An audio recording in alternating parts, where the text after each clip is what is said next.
الو، انا اميره وده فلوج اول يوم العيد. بدات يومي بصلاه العيد وكانت احلى بدايه، وبعد الصلاه قابلت صحابي القدام من المدرسه وكمان صحابي الاكبر مني.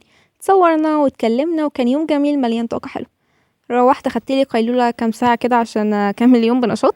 بعد ما صحيت نزلت مع اخواتي، وهنا الشمس قررت انها تعلن حر، فقلت على ايه مع اني حاطه صن بلوك، لكن لبست الكاب المتين وقلت وداعا للبرستيج.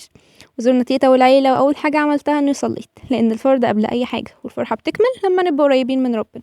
وهنا أنا بوريكم الغوش اللي أنا جبتها، أنا لحد دلوقتي مبسوطة بيها.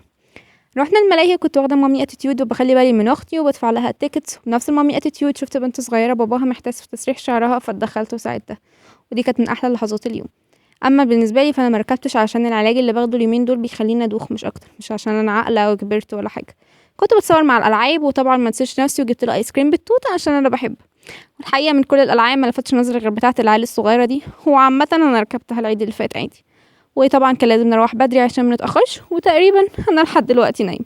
في النهاية أنا عاوزة أقول لكم حاجة مهمة، إن السعادة قرار.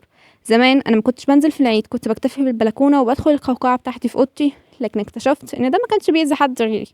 عشان كده قررت أبسط نفسي بالحاجات المتاحة، حتى لو كانت حاجة بسيطة زي الصلاة مع الناس أو إني أتصور أو حتى آيس كريم بحبه.